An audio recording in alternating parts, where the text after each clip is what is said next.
રામાનંદ સ્વામી કે ગાદીની ઈચ્છા સૌ કરે, રાજગાદી ખાલી ન જણાય, ખાલી ગાદી ખુદા તણી જોઈ અમે થયા અલ્લાય, અલ્લાહ આવ્યા છે આ અવસરે, એની ઈચ્છા થશે જે વાર, એની ગાદી પાછી આપશું અમે એમ કર્યો છે વિચાર. સમજ્યા તમે? સમજ્યા? સમજણ પડી શું વાત આવી? રામાનંદ સ્વામી મતલબ મુસલમાનો બધા આવ્યા હતા ને પૂછવા, એને કે જો અમને ગાદી જોતી હતી બેહવા માટે, પણ ગામના રાજા પાસે ગયા તો રાજા તો બેઠા, ગાદી ખાલી ન મળે. પછી અમે સ્વર્ગમાં ગયા તો સ્વર્ગમાં પણ ઇન્દ્ર મહારાજ બેઠા છે, એ ગાદી ખાલી ન મળે. બ્રહ્માના લોકમાં તો બ્રહ્મા બેઠા હોય, મારી કોઈ ગાદી જ ખાલી નીકળ્યો. રામાનંદ સ્વામી કે અલ્લાહની ગાદી ખાલી હતી એટલે બેહી ગયા એના ઉપર, કે લ્યો એના ઉપર કોઈ હતો નહીં, અને હવે અલ્લાહ આવી ગયા પાછા, એ કેસે એટલે ગાદી ખાલી કરી દઈશું. રામાનંદ સ્વામી કે સહી અમે અત્યારે બેઠા છીએ, અલ્લાહ આવી ગયા છે કે જેથી એની ઈચ્છા થશે એટલે આ ગાદી અમે એને પાછી આપી દઈશું. કે લ્યો આવી મજાકની વાત કરી. પછી એને ચમત્કાર દેખાડ્યો, ઓલા બધા આશ્ચર્ય પામ્યા. ગયા નવાબ પાસે, નવાબને કે રાજન અલ્લાહ આવ્યા છે, હા ખોટા તો નથી, કઈક છે તો ખરું ભાઈ, હો અલ્લાહ સાચા છે, કે બહુ ચમત્કાર બતાવે છે.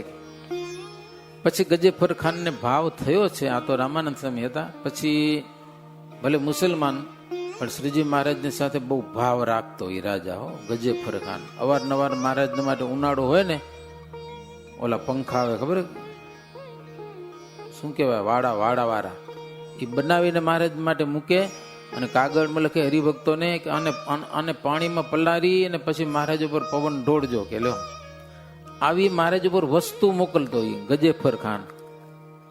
અને એક વાત તો એની બહુ મજાની, એમ માણાવદરની, પોતે રાજા છે, મુસલમાન છે, હારું દેશમાં કાયદો કર્યો કે સ્વામિનારાયણના સત્સંગે થાય એનો કરવેરો માફ કર્યો.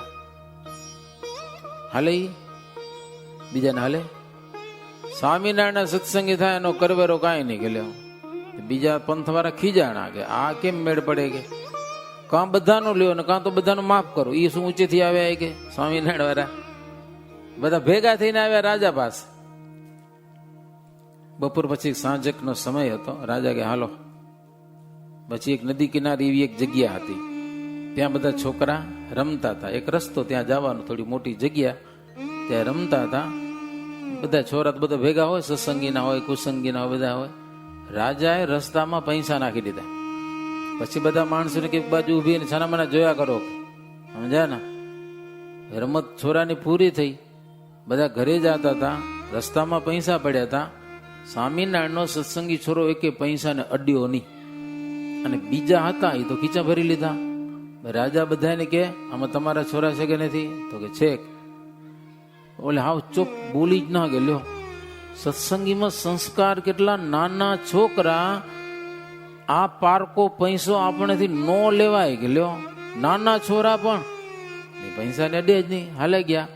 રાજા કે મને આવી નીતિ જોઈ મારા દેશમાં. બોલો ઓલા છનમાના ઘરે હાલે ગયા, કે ટેક્સ ભરશું પણ બીજો કઈ થાય નથી. આવા સંસ્કાર સ્વામિનારાયણ વાળા દે, કે બીજા ક્યાંથી કાઢવા? કે ભાઈ છોકરામાં પણ આવી સમજણ પડી, વસ્તુ કોઈને હાથે ન ઝાલે રાજ, અક્ષરના વાસી વાલો આવ્યા અવની પર. એવા ગજેફર ખાન રાજા હતા. પછી રામાનંદ સ્વામી ત્યાંથી મેઘપુર ગયેલા છે. ત્યાંના સોની જીવરાજ, નારાયણભાઈ, જસરાજ, આ બધા ભક્તો મહારાજને પોતાના ઘરે ઉતાર્યા છે. રામાનંદ સ્વામીને ત્યાં પણ રંગપંચમીનો ઉત્સવ કર્યો છે. રામાનંદ સ્વામી જ્યાં ઉતારો કરેલો ત્યાં જ અત્યારે હરિમંદિર છે પાછું મેઘપરમાં, એ જ જગ્યાએ. ત્યાં પણ સભામાં શ્રીજી મહારાજ કે જો આ વર્ણિ રાજ છે ને એની આગળ બધા છોટા, બધા નાના હો, એ બધેથી મોટા છે. ત્યાં બે લાડકીબાઈ હતી સમાધિવાળી, એક ભાટ અને એક બ્રાહ્મણી. રામાનંદ સ્વામી ને મહારાજ એના ઘરે જમવા જતા. ભાટ લાડકીબાઈ ઘરે જાય ને, ભાટ જ્ઞાતિની, તો જાતે રસોઈ બનાવતા હતા. અને બ્રાહ્મણબાઈ હતી લાડકી, એના ઘરે જતા હતા તો એ રસોઈ તૈયાર કરતા અને મહારાજ અને રામાનંદ સ્વામી જમતા. નારણજીભાઈની એક સ્ત્રી રૂકમઈ હતી અને એની માં લાડકીબાઈ.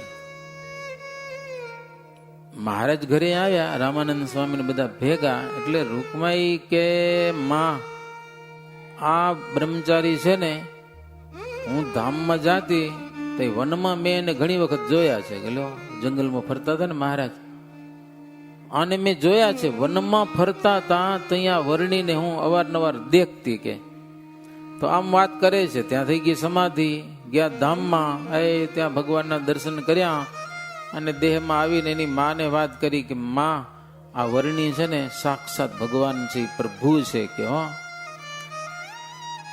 પછી ત્યાંથી વળી ભાડેર ગામ ગયા છે, ત્યાંથી જમનાવડ, ધોરાજી, ગોંડલના હઠીસિંહ રાજા હતા. પાછળથી મહારાજનો સત્સંગ સારો કરેલો એને, અને સત્સંગની સેવા પણ જબરજસ્ત કરેલી. આજે રામાનંદ સ્વામી આવ્યા તો સન્માન કરેલું છે. ગોંડલમાં રાજાને ત્યાં ઉતર્યા, બીજાને કેટલાકને ઈર્ષા આવી છે, વાદ કરવા માટે આવ્યા છે. રામાનંદ સ્વામી સામે ચર્ચા કરવા માટે ભણેલા ગણેલા વિદ્વાનો બધા આવ્યા. રામાનંદ સ્વામી કે અમારા નવા સાધુ થયા છે ને, એની સાથે ચર્ચા કરો. લ્યો, મહારાજ ભરાવી દીધા એને. મહારાજની સાથે ચર્ચા કરવા માંડ્યા. મહારાજને જેટલા પ્રશ્ન પૂછ્યા એટલે ઉત્તર આપ્યા. મહારાજે એક પ્રશ્ન પૂછ્યો ને ઉત્તર થયો નહીં. થઈ ગયા હાવ. પછી મારા ખીજાણા, સમજા ને, એમાં બધા પંથના આવ્યા હશે, ખીજાણા. પછી મહારાજ નદીએ સ્નાન કરવા ગયા બપોર પછી, રામાનંદ સ્વામીની રજા લઈને. પેલા એવું હતું કે હજી અમારે સંતોમાં એવું, અમારે ક્યાંક જવું હોય ને તો સંતોને રજા લઈ જાય. એમને બહાર નીકળી ન જાય. ક્યાંક બાજુમાં દવાખાનું બતાવવા જવું હોય કાંઈક, તો મોટા સ્વામી હોય ને એને કઈ કે અહીંયા જવું હશે, જી આવો. એટલે એવો રિવાજ ખરો અમારામાં. કીધા એના ભાગી જઈને કાંઈક થઈ ગયા તો ખબર તો હોવી જોઈએ ને ક્યાં ગયા છે એમ. એમાં પરંપરા રિવાજ. તો મહારાજ રામાનંદ સ્વામી રજા લઈ બે ચાર સાધુને ભેગા નદીએ નાવા ગયા. તો હારા કબીર પંથના બે સાધુ હથિયાર લઈને મહારાજને મારો આવ્યા. હારી ગયા હતા ને એટલે ખીજાણ હતા. એ તો હતા બે ત્રણ જણા, જોકે આ બે જણા જ હતા, પણ હથિયાર લઈને આવ્યા હતા નદીમાં છે મારવા મહારાજને. તો મહારાજે પછી એને કઈક ભયંકર રૂપ બતાવ્યું, એવું જોરદાર જમરાજ ભગવાન જેવું દેખાઈ જાય ને એવું ભયંકર રૂપ દેખાયું. ઓલા મંડ્યા ધ્રુજવા, હથિયાર બથિયાર પડી ગયા ને ભાગા ત્યાંથી. ઓલ્યું નદીમાં રહી ગયું બધું, સમજા ને, ભાગી છૂટા ત્યાંથી. પણ મહારાજ પછી આવ્યા ઉતારે, રામાનંદ સ્વામીને વાત કરી. રામાનંદ સ્વામી જ્યાં ઉતર્યા હતા ને બાજુમાં જેનું સ્થાન હતું, કબીરનું મંદિર કોઈ હશે ઈ. મહારાજને શ્રીહરિએ રામાનંદ સ્વામીને વાત કરી. હરિ આવ્યા રામાનંદ પાસ, કરી વાત તે સર્વ પ્રકાશ. સ્વામી સાંભળી દિલગીર થયા, ચાલી કબીર ને મંદિર ગયા. રામાનંદ સ્વામી તો પોગી ગયા કબીરિયાના મંદિર, સમજા ને. એ કે અમે તમારું હું બગાડ્યું છે, કેમ તમે મારવા આવો હથિયાર લઈને? ઓલા ગયા તો હતા પણ મન પાછા આવ્યા જીવતા, કે લોકો કાંક થઈ ગયું, સમજા ને, ગડબડ થઈ ગઈ કે શરીરમાં કાંઈક. રામાનંદ સ્વામી કે છાનામાના બેઠા હો, નહીં તો હેરાન થઈ જશો. અમે તમારું કાંઈ બગાડતા નથી ને આટલું બધું શું કામ ધમકી દીધી ખરેખરી હો, કે હજી જવા દો, હજી આ વર્ણી કોણ છે ને એ તમને પછી ખબર પડશે. હજી એમ રામાનંદ સ્વામી ધમકી દઈ પાછા હલાવ્યા. રામાનંદ સ્વામી કે તમે મહાપુરુષને દુખવ્યા એટલે બહુ ખોટું કર્યું છે. વર્ણી છે ને બહુ સમર્થ છે કે એમ કરીને આશ્રમમાં આવ્યા. હવે વર્ષો પછી રામાનંદ સ્વામી બોલ્યા ને, એ શ્રીજી મહારાજ એ વાત સત્ય કરવા માટે એકવાર મહારાજ 100 અસવારો લઈને બધા સુરા ખાચર ને બધા નીકળ્યા હશે ને સત્સંગમાં, ગરડાથી નીકળ્યા, ધોરાજી આવ્યા અને ત્યાંથી પછી આ અહીંયા કને ગયા કબીરને ધામ હો. મહારાજ ત્યાં જઈને કેજો તમને ચર્ચા કરવી તો આવી જાઓ કે હો જોર હોય જોર, કંઈક બતાવો તમારામાં જોર, કેવું ભણેલા છે, શું કાંઈ છે. મહારાજ કે રામાનંદ સ્વામી કીધું તું આ કોક દી આવશે તમને બતાવવા માટે આવ્યા છે તમારા આશ્રમમાં, હામે હાલીને બોલો હવે શું પ્રશ્ન પૂછવા છે તમને અને શું દુઃખ છે તમને, કેમ બળી મરો છો, બોલો, જી હોય કયો કે આજે ફેસલો કરી નાખો. હો એટલે બોલ્યા નહીં કાંઈ, હો બિલકુલ છાનામાના થઈ રહ્યા, હો પગે લાગ્યા, હાલો એવું બધું છે. અચિંત્યાનંદ કે રામાનંદ સ્વામીની કથા ધોરાજીથી ફણેણી, પછી ત્યાંથી દુધીવદર, કંડોરડા, ગોંડલ, બંધિયા, સાંકડી, જેતપર પહોંચી ગયા. હો બધે ઉંડડ રાજાને ત્યાં ભીમ એકાદશી એટલે જડ યાત્રાનો ઉત્સવ કરેલો છે. ત્યાં પણ હરિભક્તો ગામો ગામ થકી આવેલા છે. દેવ પોઢણી એકાદશી એટલે નિયમની એકાદશી સુધી બધા ત્યાં કને રહ્યા છે. એના પછી 58ની સાલની જન્માષ્ટમી પણ રામાનંદ સ્વામી મહારાજની જોડે રહી અને ધામધૂમથી ઉજવેલી છે. હો માંગરોળમાં આવીને ગણપતિનો ઉત્સવ કર્યો, ગણેશ ચોથનો. ત્યાંથી વળી લોજપુરમાં આવ્યા છે. ત્યાં આવી અને રામાનંદ સ્વામી બધાને સભામાં, જો કે ગામો ગામ રામાનંદ સ્વામી કહેતા, હો છેલ્લા દર્શન છે, છેલ્લા કે પાછા હવે થાય કે ન થાય એ નક્કી ન કહેવાય, કે છેલ્લો મેળાપ છે. બધા ન સમજે પણ પર્વતભાઈ સમજી જતા તો એ જબરા હરિભગત હતા. ત્યાંથી પંચાળા આવ્યા છે. પંચાળામાં રાજા મનુભા, એના દીકરા ઝીણાભાઈ અને ગગ્ગાભાઈ એ બે સામા આવ્યા છે.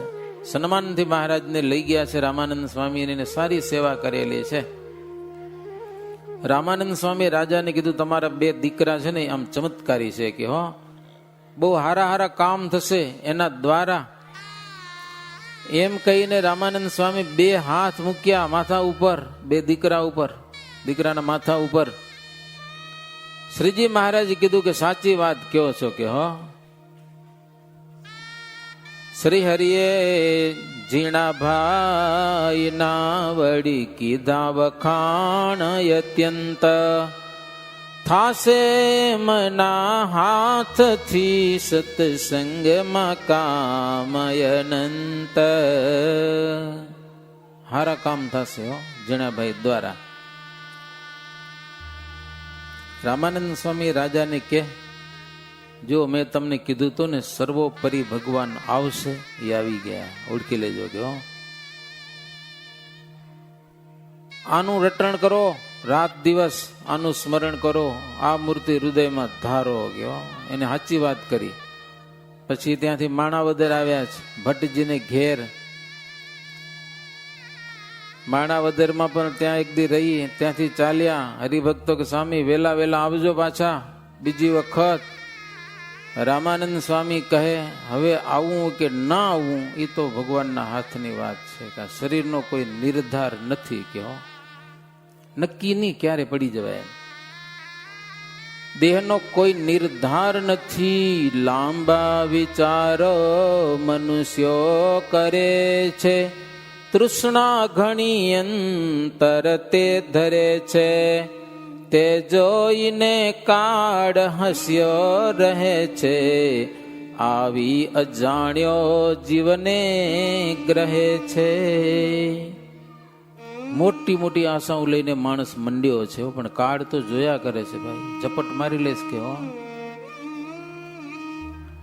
આટલું કામ કર્યું છે કે હજી થોડુંક બાકી છે, વાટ જોશે કાળ આવશે એટલે એ તો સીધો ઉપાડી જવાનો છે. એવા ટાણે કાંઈ નહીં વાટ જુએ. મનોરથો સૌ મનમાં રહી જાય છે અને પ્રાણ છે શરીર છોડીને રસ્તે પડી જાય છે. કેવું છે રામાનંદ સ્વામી હરિભક્તોને કે પંખી તણો જેમ ભરાય મેળો, સૂર્યાસ્ત કાળે સહુ થાય ભેડો, જુદા જુદા તે પડ્યું ડીજાય, એવો જ મેળો જનનો જણાય. સાંજે પંખીઓ બધા ભેડા થાય, સૂર્યાસ્ત સમયે એ ઝાડવામાં હવાર પડે એટલે એ બધા પોતપોતાને રસ્તે નીકળી જાય. ધર્મશાળા હોય ક્યાંક સારી, ત્યાં માણસો બધા વટે માર્ગો ભેગા થાય, હવાર પડે એટલે પોતપોતાને રસ્તે બધા પડી જાય છે. તો રામાનંદ સ્વામી કે ફરી વાર અવાય કે ન અવાય બીજા નંબરની વાત છે, પણ કામ કરી લેવું, ભજન કરી લેજો. કાલે કરવાનું કામ આજે જ કરી લેવું. ધર્મ સંબંધી કામ છે ને ઈ દેહનો કોઈ નિર્ધાર નથી રહેવાનો. પાંડવો અને કૌરવો બધા જતા રહ્યા. હે 56 કરોડ યાદવો હતા, કૃષ્ણનો પરિવાર, એ બધા જતા રહ્યા. હો, આ પિંડ અને બ્રહ્માંડ વિનાશકારી છે, ચિરંજીવી કોઈ રહ્યા નથી. અરે ભગવાન આવે રામકૃષ્ણ પૃથ્વી ઉપર તો એ ચાલ્યા જાય છે પોતાના ધામમાં. ભગવાને ઠરાવ જ એવો કર્યો છે કે જેટલું દેખાય છે ને એ બધું નાશવંત છે. આંખ દ્વારા જેટલું દેખાય છે એ બધું એક દિવસ નાશ થઈ જાય છે. જીવને ક્યાંક બાંધી ન નાખો પછી આ લોકોના પદાર્થમાં. હો, ભગવાન સિવાય નહીં રહે સાગર શૈલ કોઈ. મોટા મોટા દરિયાઓ પણ વિનાશ થઈ જવાના છે. અરે પૃથ્વી નાશ પામી જશે, સૂર્ય ચંદ્ર પણ નાશ પામી જશે. સદાન જીવે સુર કે સુરેશ્વર. રામાનંદ સ્વામી કે દેવતાઓ છે બ્રહ્માદિક, એ પણ સદાયને માટે જીવતા નથી. હો, એ જવાના છે. અરે કેટલાક અમે કોઈ દી મરી નહીં એવા વરદાન લઈને આવ્યા હતા, એ વેલા ઉપડી ગયા. હિરણ્યકશિપુ જેવા ભગવાન પાસે વરદાન માગી લીધા, બ્રહ્મા પાસે લીલે નંબરનું, હુકે નંબરનું, રાતે નંબરનું, દિવસે નંબરનું, અંદર નંબરનું, બહાર નંબરનું, માણસથી નંબરનું, પશુથી નંબરનું, આવા વરદાન માગ્યા તો ભગવાન નરસિંહ રૂપ લઈને એને ચીરી નાખે. લ્યો બોલ, માણસ છું, પશુ છું, શું છું, કાંઈ ન કહીએ ગયો. અંદર છું, બારે છું, ઉંબરામાં બેઠા હતા. હા જગટાણે રાત છે, દિવસ છે, નખ બતાવ્યા, હુકા છે કે લીલા છે, કાંઈ નહીં. લ્યો પતી ગયો. રામાનંદ સ્વામી કે વરદાન લઈને આવ્યા હતા, કોઈ દી ન મરી, એ મરી ગયા. આપણી પાસે છે શું? એટલે જવાનું નક્કી છે, સમજ્યા કે નહીં? દેવાનંદ સ્વામીનું ભજન છે, બે લીટી તમને સંભળાવું. હે પામર નર ભજો ભગવાના, મરણ આવ્યું ઠુકડ્યું.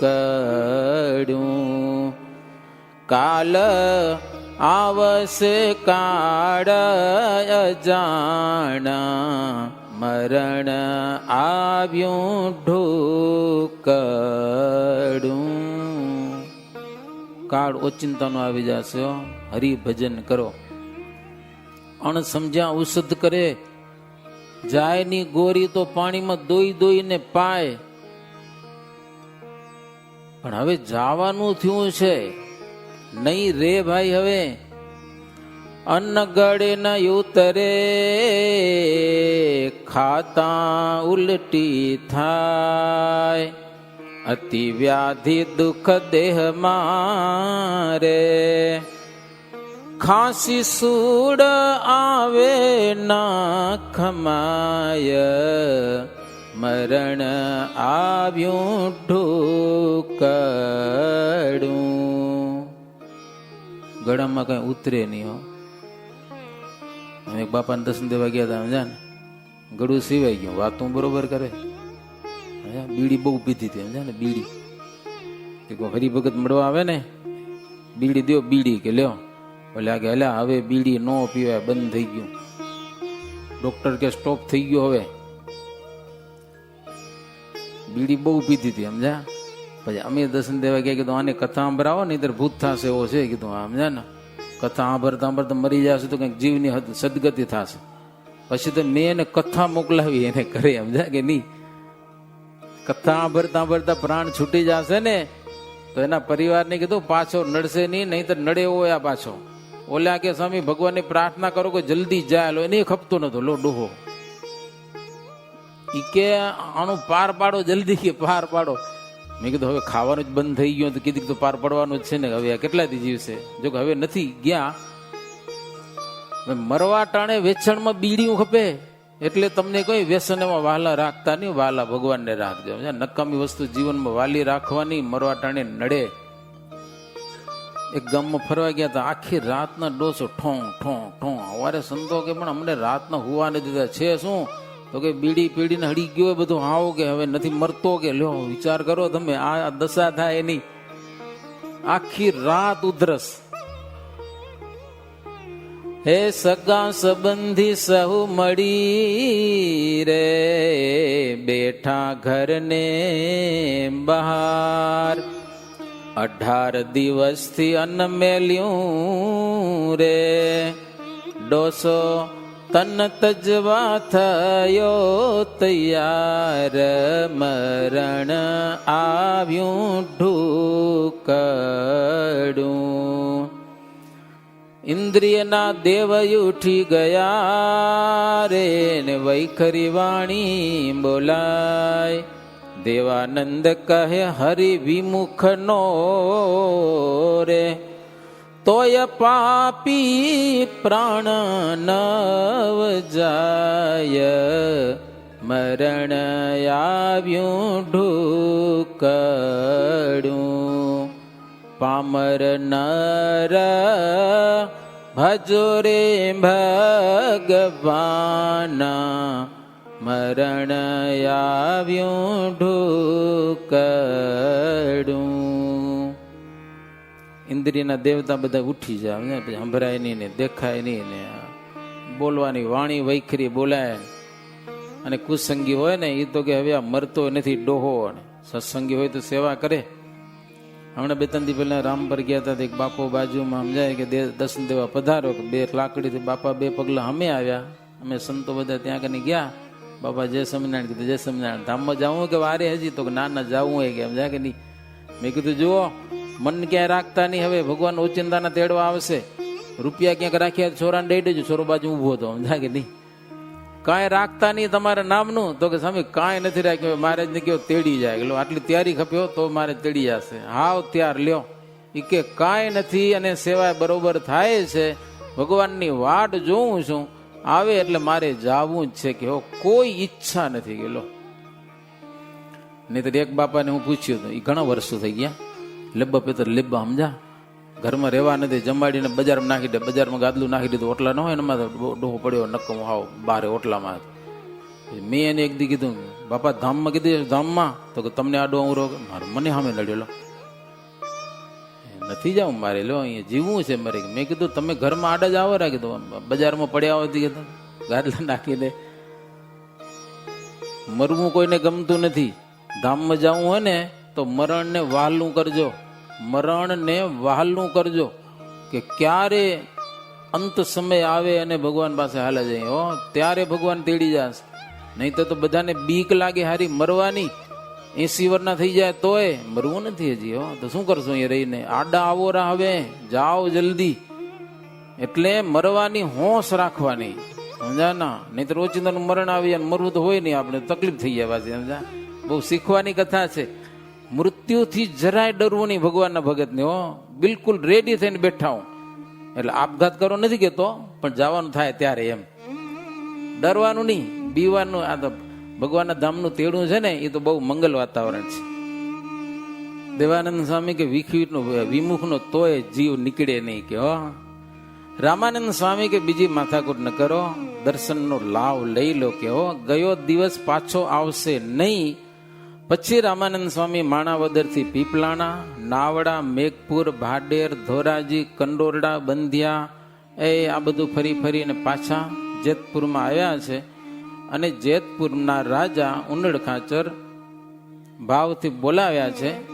પેલા તો રામાનંદ સ્વામી ગયા એટલે ત્યાં કણબી ભાણો કાપડીઓ એને ઘેર રાત રોકાણા છો. એને મહારાજ રામાનંદ સ્વામી, એના ઘરમાં આથમણી બારી હતી ને, મહારાજ અને રામાનંદ મોટી બારી હશે, એમાં બેહીને જમ્યા. લ્યો રામાનંદ સ્વામી કે છેલ્લા દર્શન કરી લેજો, આવા દર્શન પછી નહીં થાય કે હો. ભક્તો આવી દિવ્ય કથા છે, કથાની એક વિરામ આપું છું. આપણા આનંદ સ્વામીની વિનંતી કરશું. શાસ્ત્રી સ્વામી, આનંદ મુનિ સ્વામી આવી થોડીક વાર સત્સંગનો લાભ આપશે, પછી આપણે કથાને વિરામ કરશું. નિસદિન હરિને ન દૂર રાખે, સદગુરુ એમ ઘણો સ્નેહ દાખે. હરિજન સમીપે સદા વખાણે, નિજ જન જેમ યથાર્થ વાત જાણે. इति श्री हरिलालजी आचार्य विरचित हरिलीलामृत चतुर्थ कलशे चिंतानंद वर्णींद्र अभयसिंह संवादे श्री हरि रामानंद स्वामी सह विचरण नामा अष्टादशो विश्राम. सहजानंद स्वामी महाराजनी जय. वर्णिवेश रमणीय दर्शन मंदहास रुचिराननाम्बुजम् पूजितं सुरनरोत्तमैर्मुदा धर्मनंदनमहं विचिन्तये. આપને સૌને દર્શન આપતા સર્વે ભગવત સ્વરૂપો, સર્વે ઉપસ્થિત બ્રહ્મનિષ્ઠ સંતો તેમજ નાણપર ગામના તમામ ભાવિક ભક્તોને ઘણા ભાવથી જય સ્વામિનારાયણ. આપણે અત્યારે કથા સાંભળી રહ્યા છીએ. પ્રગટની કથાઓ છે અને સંતો પોતે સાવધાન છે એટલે આપણે બધાને સાવધાન કરે છે. અને આ પ્રગટની કથાઓ આપણે સાંભળી અને એ પ્રગટપણાની ભાવનાઓ આપણે કેળવવાની છે.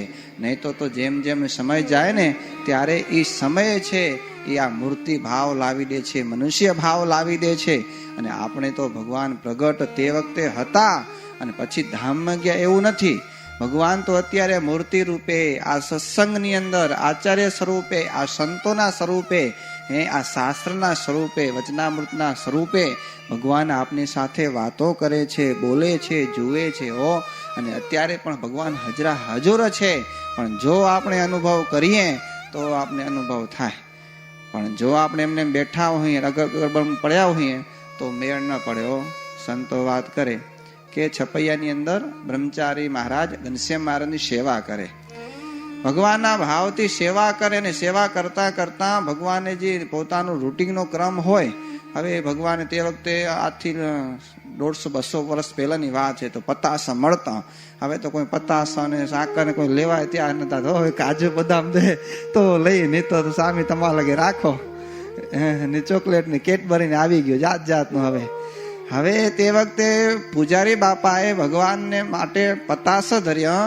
અને પતાસ ધરી અને પછી એનો જે 10 આવે ને, શું કહેવાય, કચરો આવે ને, જે પડીકો આવે, પડીકો એ સાઈડમાં રાખતા હતા. અને આખી રાત દીવો બરે ભગવાનની પાસે, કારણ કે તે વખતે આવી લાઇટો નથી. હવે તો લાઇટો જાત જાતની, પાણીના નળ જાત જાતના. એકમાં ગરમ પાણી આવે, એકમાં ઠંડુ પાણી આવે, એકમાં કાંઈ ના આવે. એવો 3 નળ થઈ ગયા. વચ્ચે કરો તો કાંઈ નહીં, ડાબી બાજુ કરો તો ગરમ પાણી, જમણી બાજુ કરો તો ઠંડુ પાણી. આ બધી લાઇટો બધી કેવી સુવિધા વાળી થઈ ગયો. આ બધા મોબાઈલમાં લાઇટો આવી ગયો. મોબાઈલથી લાઇટ ચાલુ થાય, પંખા ચાલુ થાય, એસી ચાલુ થાય. જમાનો અપડેટ થયો, કાંઈ વાંધો નહીં. પણ તે વખતે એ ભગવાનને જમાડેલા પોળા, ભગવાને દીવો કરેલો. હવે દીવો કરેલો અને તે વખતે રાતના દરવાજો બંધ થઈ ગયો. દરવાજો બંધ થઈ ગયો એટલે ઉંદર ચાચાને એમ થયું કે હવે મારું કામ. એને ખાવાનું ગોતતો હતો અને તે વખતે વાટ લઈ અને જ્યાં પતાસાના પોળાનો જે કચરો હતો ને એને અડી ગયો. અને હવે મંદિરમાં આગ લાગવા માંડી. હવે મંદિરમાં જે આગ લાગે છે એટલે પૂજારી તો બારે સૂતા છે એટલે એને કઈ ખબર નથી. તો પછી ભગવાન પ્રગટ થઈ અને પૂજારીને લાકડી મારી હોય કે ઓઠ કે મંદિરમાં કે આગ લાગી છે. પૂજારી તો બેચારા પેલા આમાં અડધી ઊંઘમાં હતા, આવ્યા, પાણી નાખીને ઓલાવ્યા. પણ પેલે પછી પૂછા કરી બ્રહ્મચારીએ કે તમે છેટ મને બારે ઉઠાડવા આવ્યા, પણ આ મંદિરની અંદર નળ પડ્યો છે, નળમાં ડોલ ભરીને તમે શું કામ ના ઓલાવી નાખી આગ? ત્યારે ભગવાને એમ કીધું કે તને ખબર પડે કે આ મૂર્તિની અંદર હું સાક્ષાત વિરાજમાન છું. તું સેવા કરે છે ને તો તારી સેવા છે ને હું પોતે સ્વીકારો છું. એટલા માટે પેલે તને જગાડ્યો અને પછી તું ઓલાવ તારા હાથે. આવા પ્રગટ ભગવાન છે. અને ભગવાન પ્રગટ છે એ અત્યારે પરચાઓ અને પહેલાના પરચાઓ જોવા જાય ને તો એક થઈ જાય. મૂડીની અંદર હવે કોઈ કમાર જેવા કોઈ આવી જાય, લોભિયા માણ હોય તો ભાઈ શું થાય? હવે મૂડીની અંદર ભગવાને માટે તે વખતે વરસાદની સિઝન, સરસ મજાનો વરસાદ વરસ્યો એટલે ગોવાર સરસ મજાનો પાક્યો. હવે ગુવાર પાક્યો એટલે ભક્તો બધા ગુવાર લઈ આવે હો. હવે જ્યાં જાય તો હવે મંદિરમાં ગુવાર દે તો કોઠારીજી સંતો હતા ને એ ગોવાનો પોડીકો એમ લઈ અને બ્રહ્મચારીને આપે અને બ્રહ્મચારી ગોવાનું શાક આમ કરતા તો અઠવાડિયું સુધી કન્ટિન્યુ ગોવાનું શાક લો, બીજું એક શાક જ ના આવ્યું. તો પછી ભગવાને મને કીધું, સંતો પૂજારીને કીધું, હો બ્રહ્મચારીને કીધું, હવે અઠવાડિયું થઈ ગયું છે, હવે પેટ આખું દડો થઈ ગયો, ગોવારો આંકરો પડે ને ગરમ પડે, હવે તો પેટ આ દડો થઈ ગયું, કાંઈક તો દયા કર અને બીજું કઈ ભીંડા અને કઈક બીજું તો લાવ. તો તે વખતે કે હવે આ કોઠારી જેવા છે તો હું શું કરું? કોઠારીમાં લોભિયા ભેગા થયા, અલગ શાક નથી કે નવું લેવું પડે, એના કરતા ગોવાર આવેરો ને દીધા રાખી. હો ભગવાન ક્યાં કેવા આવશે, પણ એને ખબર નહીં ભગવાન પ્રગટ બિરાજમાન છે. અને તે વખતે ભગવાને શું કર્યું, જે કોઠારી સંતો હતા ને એને એવી ચૂડ ઉપાડી કે મને કેવું દુખે છે ને એ તું જો હવે. અને એવી ચૂડ રાત ને દિવસ હુઈ ન ગયો, 2 દિવસ સુધી નિંદર ના આવી. પછી મોટા સંતને કીધું કે આમ કેમ થયું? ત્યારે કીધું કે તમારી સેવામાં કંઈક વિચારધારામાં કંઈક ખોટ આવી જાય છે, એના કારણે થાય છે. ખાલી શાક બીજેથી ચેન્જ કર્યું ને એકદમ સરસ હતું ને એવું થઈ ગયું. એ કંઈક અમે યાત્રામાં જઈએ ને તો યાત્રાની અંદર કન્ટિન્યુ પરવળ જ મળ્યો, 4-4, 5-5 દિવસ. અને પરવળનું શાક મોંઘું કહેવાય. 4-4, 5-5 દિવસ સુધી કન્ટિન્યુ પરવળનું શાક, ક્યારેક દૂધીનું શાક, ક્યારેક ક્યાંક વાગડમાં જઈ તો અઠવાડિયે સુધી બીજું નવું શાક ન હોય. શું હોય? બટેક જ હો, બટેક. સવારે બટેક, સાંજે કઢી, બટેકાનું કઢી. ક્યારેક આવું પણ થતું હોય. પણ આ આપણે સંતો આપને સજા કરે છે કે ભગવાન પ્રગટ છે, આ સત્સંગ પ્રગટ છે. આ સત્સંગ અને ભગવાનને આપણે પ્રગટ જાણી અને આપનું કલ્યાણ કરી લઈએ હો. અને આ કથા વાર્તા પણ કેવી ચમત્કારી. આપણે એમ થાય સંતો અહીંયા સંભળાવી ગયા અને ચાલતા થઈ ગયા. જો પુરાણી સ્વામી શ્રીપકર સાહેબ આપણે કથા બહુ સરસ સંભળાવે અને સ્વામીની એક હાજર છે પણ વાત ના કરવી જોઈએ, પણ હું તેમ છતાં એક વાત કરી દઉં તમને. અમે વાગડના ગામડાઓ ફરીને વાગડ ગુરુકુળ સંભાળતા. પહેલા 8 વર્ષ સુધી સ્વામી સંભાળ્યું ગુરુકુળ. પછી એમાં એક બાળકને એના પરિવારમાં ભૂત આવે. ભૂત આવે ને ભૂત એટલું હેરાન કરે, વાત કે માં આવે, માંથી છૂટે તો એને બેનમાં આવે, બધે હેરાન કરે. અને આમ કરતા કરતા છોકરો જયારે ભણવા આવે ને ત્યારે સ્વામીને કીધું, અને સ્વામી પોતાની પાસે પેન ડ્રાઈવ રાખેલી હો કથાની અંદર. અને કથાની અંદર જે પેન ડ્રાઈવ હતી ને એને આપી અને તું એમ કીધું કે જા તારા મમ્મી તારા બેન ઘરમાં પરિવારની અંદર મોબાઈલની અંદર ગમે તે રીતે આ કથા સાંભળજો. અને તે વખતે જ્યાં કથા ચાલુ હશે ને ત્યાં ભૂતનો પ્રવેશ નહીં થાય. અને આમ કરતા કરતા ખાલી માત્ર 15 દિવસ ખાલી સ્વામીની કથા એ પોતાના ઘરે સાંભળીને તો એના પરિવારમાંથી ભૂત નીકળી ગયો. એવી કથાઓ આપને સંતો સંભળાવે. અને હમણાં તો પાછું વંદુ સહજાનંદ સ્વરૂપ અનુપમ સાર ને રેલોલ આ પદને આજે 200 વર્ષ થઈ રહ્યા છે. તો હવે તમે કઈ નિયમ લેજો. નન્નાદેનો નૂતન વર્ષનો જે આપણે 200 વર્ષનો ઉત્સવ ઉજવી ગયા, પણ હવે પહેલા તો ઉત્સવ હતો નન્નાદેનો, હવે ભજનનો ઉત્સવ આવ્યો છે. હવે થોડું ઘણું ટાઈમ કાઢી વંદુના પદ છે ઘરમાં બેઠા હો, છેલ્લી બાકી ટાઈમ ના હોય તો એ ઘરની અંદર ટેપમાં વાગતું હોય, એ રાગમાં ગાતા હોય ને કાનમાં ગૂંજતું હોય ને એકાદી વંદુ સહજાનંદ સ્વરૂપ અનુપમ સાર એકાદી કડી જો યાદ રહી ગઈ ને, અને એ ભગવાન પોતે સાક્ષાત પુરુષોત્તમ નારાયણ આ પૃથ્વી પર આવી અને આપને ધામમાં લઈ જશે. મહારાજે મધ્યના 48માં વચનામાં કીધું કે આવ્યું જે મૂર્તિનું અનુસંધાન રાખે છે, આવો જે રીતે રહે છે એવા સંતને એવા ભક્તને તમે ઉઠીને બાથમાં ગાલીને ભેટી લો. આવા શબ્દો મહારાજે વાપર્યા છે. અને આ વર્ષે હવે સત્સંગનો આવ્યો છે તો વંદુ સહજાન તમારી પાસે ટાઈમ હોય તો પરિવાર દીઠ વ્યક્તિ દીઠ કોઈ 200 પાઠ કરો, કોઈ ઘરમાં 2 પાઠ કરે, કોઈ 1 પાઠ કરે. આવી રીતે કંઈ કરજો. અને સંતો એનો પેમ્પલેટ લઈ આવ્યા છે, તમને જોઈતા હશે તો એ પણ આપશે. પણ સત્સંગ કરજો. તમને અમને સત્સંગ કર્યા વિના ગમે એટલી વાતો અમે માઇકમાં કરશો, તડાકા દેશો, તમે ગમે એટલા બિઝનેસ કરશો, ગમે એટલા પૈસાવાળા થશો, ગમે એવા કાર્યકર્તાઓ થશો, પણ જ્યાં સુધી જીવનમાં ભક્તિ નથી આવીને ત્યાં સુધી અધોગતિ નક્કી છે હો. એટલે આપને બધાને સત્સંગ ભેગો કરી અને અંતે અક્ષરધામની અંદર ભેગા રહી અને ભગવાનના સુખે સુખ્યા થાવું છે. ભગવાનના ચરણમાં એટલી જ પ્રાર્થના કરશું કે ભગવાનજી મૂર્તિનું સુખ છે એ આપણે બધાને મળે. અસ્તુ. બધા ભક્તોને ઘણા ભાવથી જય સ્વામિનારાયણ.